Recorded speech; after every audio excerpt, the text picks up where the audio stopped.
Es una de las primeras veces que Nora se pone de pie en una tabla de surf. Ella confía en que la clave está en el conocimiento y en la mente, y que cada ola es un empujón hacia adelante. Un impulso para surfear mejor la próxima. Ingenieritza ikasi nahi nuela aspaldi erabaki nuen. Unea iritsi zanean, Bilbora joan nintzen ingenieritza industrial ikasketak burutzera. Ikasketa hauek burutzen ari nintzela, Cranfield Unibertsitatera joateko aukera izan nuen, nire lehenengo lana lortu nuen Jaguar Land Roverren, eta bertan 3 urtez egon nintzen Product Development departamentuan.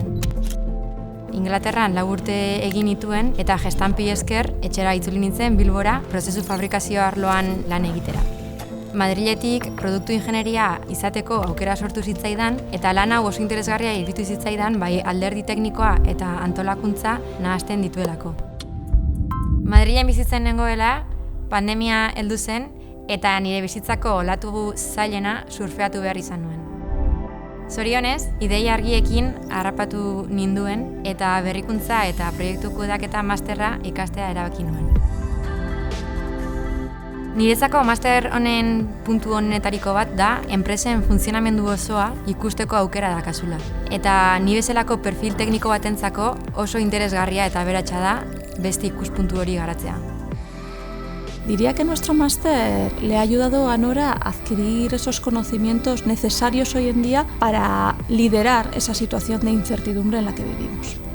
Proiektu garapenerako teknika ezberdinak landu ditugu master honetan, eta gainera lan munduan oso garrantzitsuak diren beste konpetentzia batzuk menperatu ditugu. Adibidez, lidergoa, edo inbertsore talde baten aurrean pitch bat botatzea. Eta gainera, urte guztian ikasitako teoria guzti hori praktikan jartzeko aukera ezberdinak izan ditugu. Gaur egun, IDECO zentro teknologikoan nago, Danobat Group taldearen parte den enpresan. Eta bertan, master amaierako proiektua burutzen ari naiz. En IDECO llevábamos trabajando en base al mismo modelo de innovación con las empresas con las que más relación tenemos desde el año prácticamente finales de los 90. Entonces necesitábamos dar una forma a ese modelo y Nora nos ha ayudado, ¿no?, a hacer ese trabajo. Ha metido mucha teoría, lo que ella venía aprendiendo en la universidad, sobre todo metiendo conceptos de innovación abierta que gracias a su trabajo lo estamos poniendo en práctica.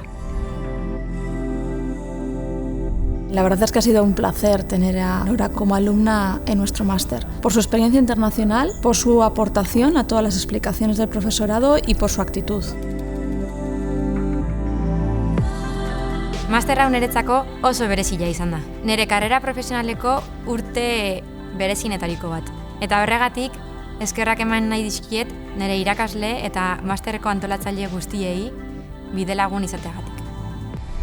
Una ola puede ser efímera y cada paso que Nora ha dado ha sido decisivo para llegar a la orilla en la que se encuentra ahora. Este es tan solo el comienzo de su carrera.